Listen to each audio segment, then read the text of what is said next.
सहारनपुर के ITC road पर तेज गति से आ रहे ट्रक ने मोटरसाइकिल सवार को जोरदार टक्कर मार दी। टक्कर इतनी जबरदस्त थी कि मोटरसाइकिल पर सवार लाल सिंह और उसकी पत्नी नीचे गिर गए और उनकी 7 महीने की बच्ची को ट्रक ने कुचलकर मौत के घाट उतार दिया। घायलों को इलाज के लिए जिला अस्पताल में भर्ती कराया गया। हादसे के बाद जैसे ही ट्रक ड्राइवर ने फरार होने की कोशिश की तो भीड़ ने उसे पकड़कर पुलिस के हवाले कर दिया।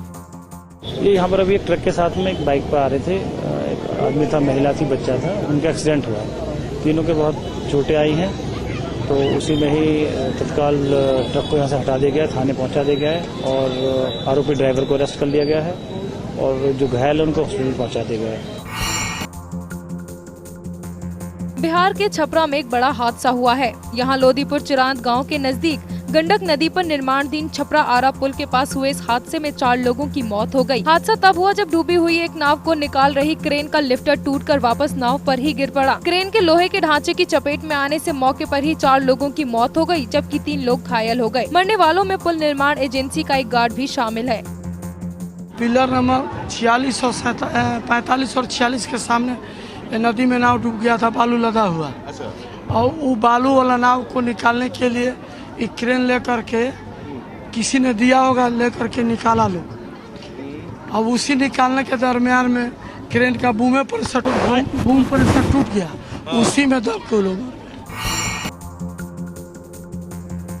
सोशल मीडिया पर इन दिनों एक वीडियो वायरल हुआ है। वीडियो में पुलिस का एक सब इंस्पेक्टर सड़क किनारे जल रहे बल्ब चुरा रहा है। पुलिस कर्मी अपने स्कूटर से उतरकर बल्ब के पास जाता है, फिर इधर उधर देखता है और मौका पाकर बल्ब निकाल लेता है। पहला बल्ब स्कूटर की डिग्गी में रखकर ये वापस आता है और फिर दूसरा बल्ब भी निकालता है और वहाँ से चलता बनता है। पुलिस कर्मी इस बात से अनजान था कि उसकी ये शर्मनाक हरकत पास के सीसीटीवी कैमरे में कैद हो गयी।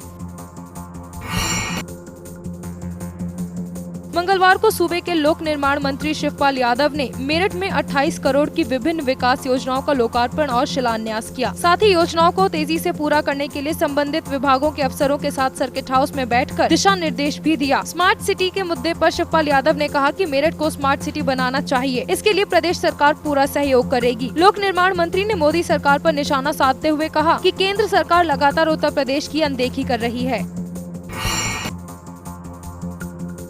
मंत्री शिवपाल यादव ने शिक्षा मित्रों के मुद्दे पर बोलते हुए कहा कि हाईकोर्ट ने जो आदेश दिए हैं उसका पालन तो राज्य सरकार को करना ही पड़ेगा, लेकिन प्रदेश सरकार शिक्षा मित्रों के साथ है और अगर जरूरत पड़ी तो राज्य सरकार सुप्रीम कोर्ट का दरवाजा खटखटाएगी। मंत्री ने शिक्षा मित्रों से अपील की है कि वो हताहत न हो और कोई भी गलत कदम न उठाएं।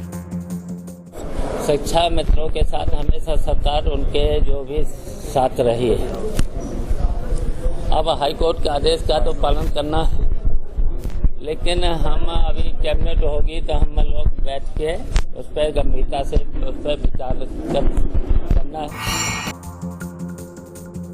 दिल्ली से आम आदमी पार्टी के विधायक सोमनाथ भारती के खिलाफ गैर जमानती वारंट जारी होने के बाद मंगलवार को दिल्ली पुलिस एटीएस की टीम ने आगरा के आम आदमी पार्टी कार्यालय पर छापा मारा। इस दौरान पुलिस टीम ने बंद कमरे में घंटे तक आम आदमी पार्टी के स्थानीय नेताओं से पूछताछ की। इस दौरान आम आदमी पार्टी के कार्यकर्ताओं ने कार्यालय पर जमकर हंगामा काटा। दिल्ली पुलिस का दावा है कि सोमनाथ भारती आगरा में ही है और उनकी गिरफ्तारी के प्रयास जारी हैं।